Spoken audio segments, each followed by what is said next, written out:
La Universidad Autónoma de Querétaro, a través de la Secretaría de Extensión y Cultura Universitaria, presentan una coproducción de la Dirección de Tecnología, Innovación y Cultura Digital, la Dirección de Comunicación y Medios y Cinematografía UAC. Visiones a 500 años de la caída de Tenochtitlan. Este proyecto se dedica a la memoria de nuestro querido amigo, el doctor Andrés Garrido del Toral, ilustre queretano, destacado profesionista, reconocido cronista y distinguido profesor de nuestra universidad. Descanse en paz. Doctor Andrés Garrido del Toral, cronista del estado de Querétaro. Hernán Cortés, reflexiones de carne y hueso.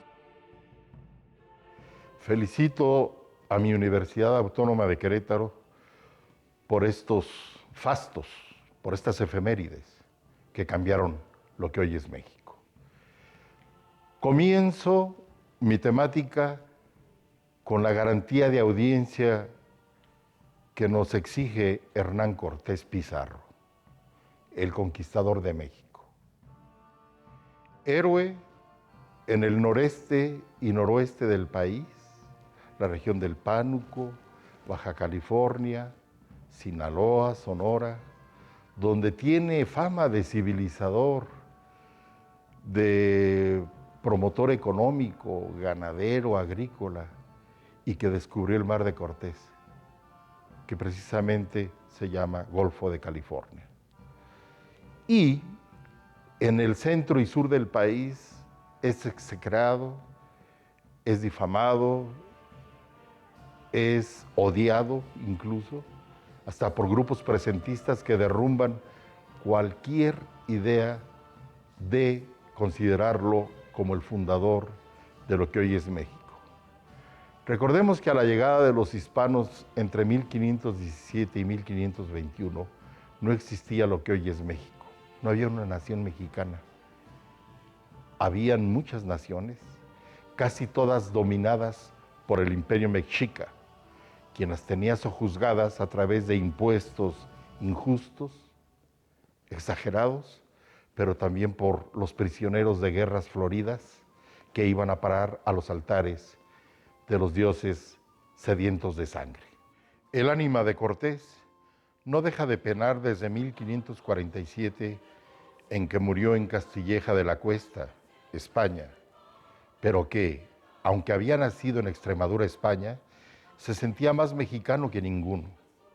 Pasaron algunos años para que sus restos mortales por fin llegaran a México, de manera discreta y sin homenajes, para ser depositados en un lugar oscuro y casi invisible, en la capilla del Hospital de Jesús, en la capital de su nueva España, la que él fundó por encima de la gran Tenochtitlan, que él mismo conquistó y por fin tomó en una guerra sin igual, comandando 400 castellanos contra 150,000 guerreros aztecas.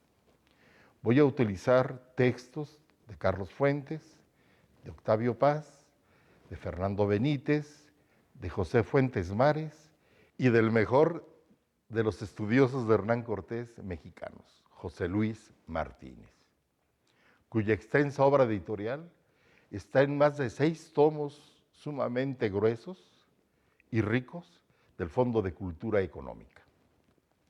Carlos V de Alemania y Carlos I de España, emperador de estos países y además de Flandes y Sicilia, le pagó a Cortés muy mal sus servicios a la corona imperial, ya que ni siquiera lo recibía en privado y le permutó por el marquesado de Oaxaca todo el poder de capitán general de la Nueva España, la que le quitó nombrando oidores para la Audiencia de México en 1527 y virreyes a partir de 1535.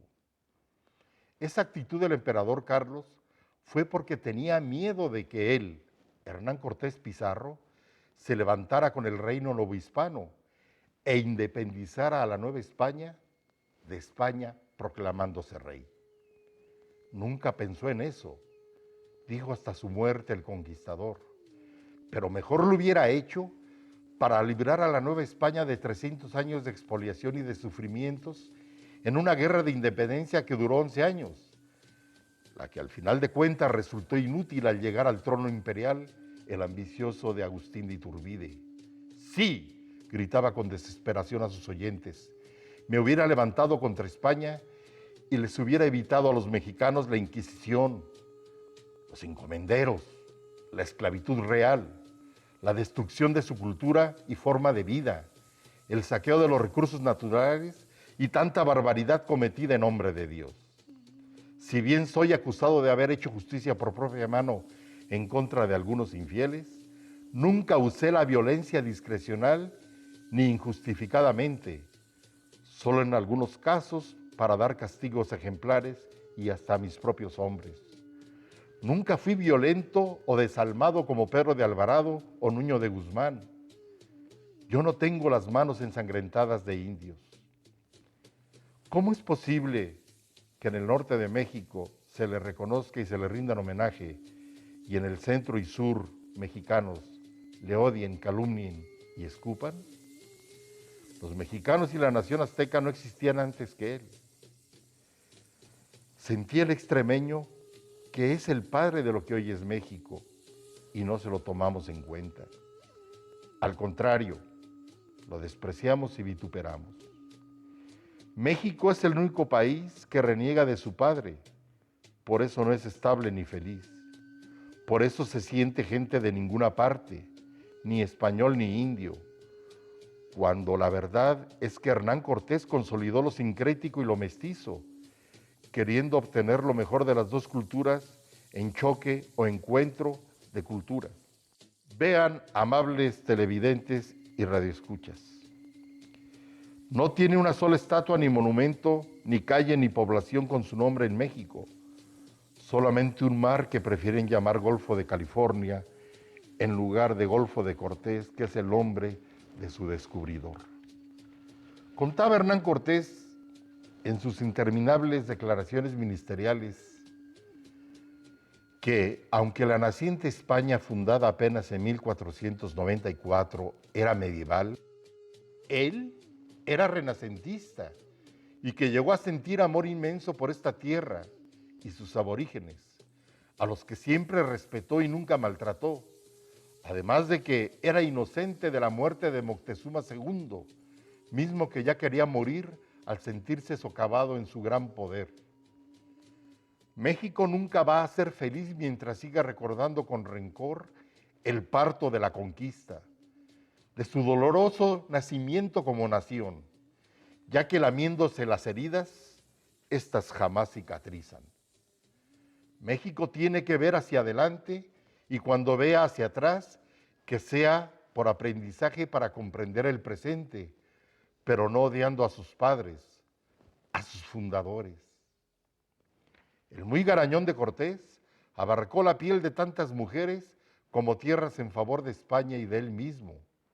Recordemos cuando el emperador Carlos V no lo quería recibir en la corte y Cortés se subió al estribo del carruaje imperial y al preguntar el monarca, ¿quién sois, atrevido?, Cortés le contestó con mucha seguridad, el que te ha dado más territorios y súbditos que tu madre y tu padre juntos.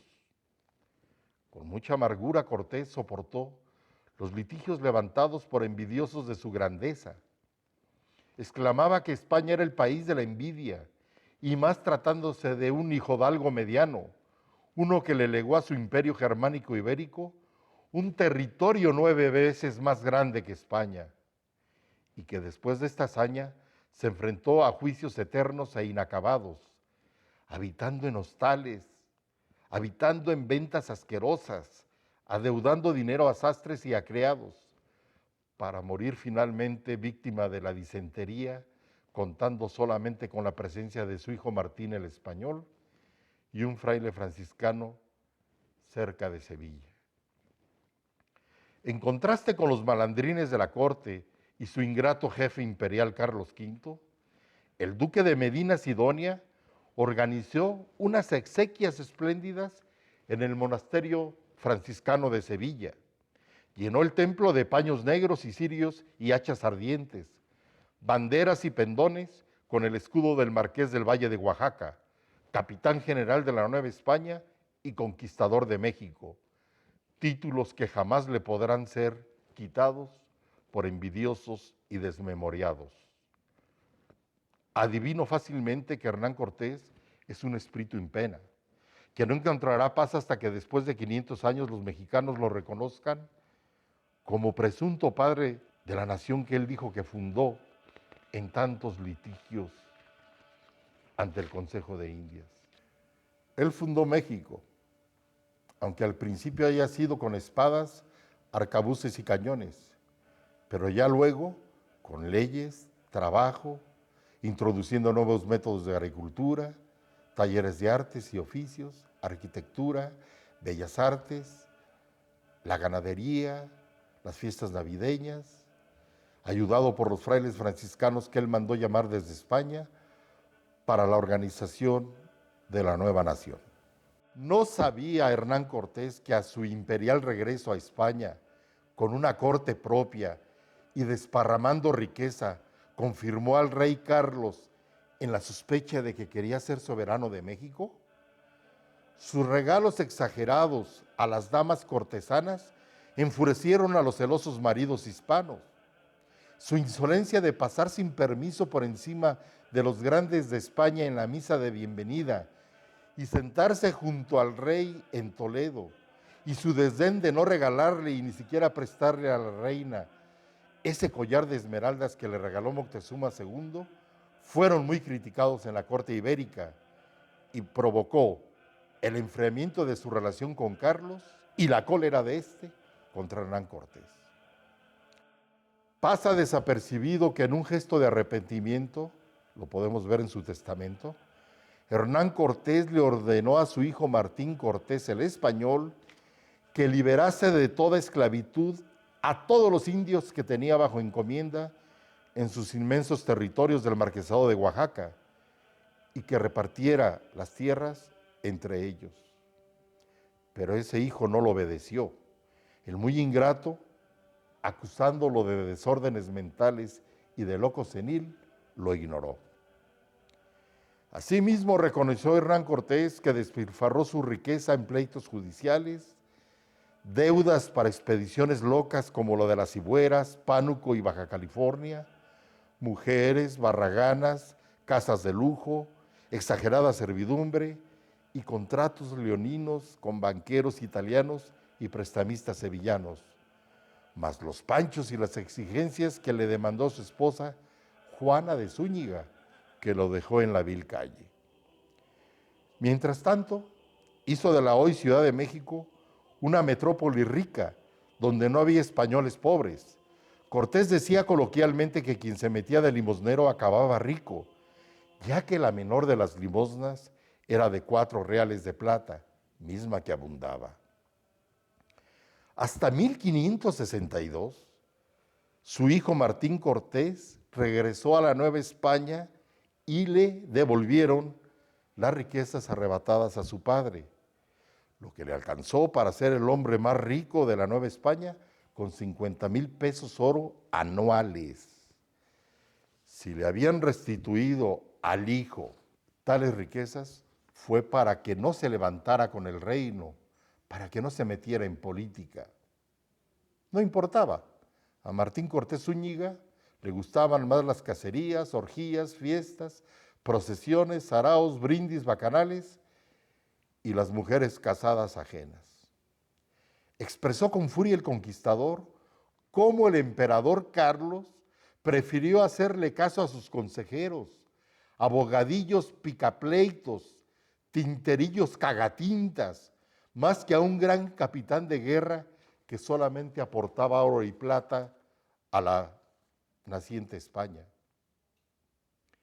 Muchos contemporáneos reprueban a Hernán Cortés por haber traído a estas tierras lo peorcito de la península ibérica, pero Cortés siempre contestó que si venían algunos criminales con él desde Cuba, también había hijos dalgo, gente honrada de los burgos de Extremadura y Castilla en su gran mayoría, pero lo mejor que nos pudo traer fueron los esforzados frailes franciscanos.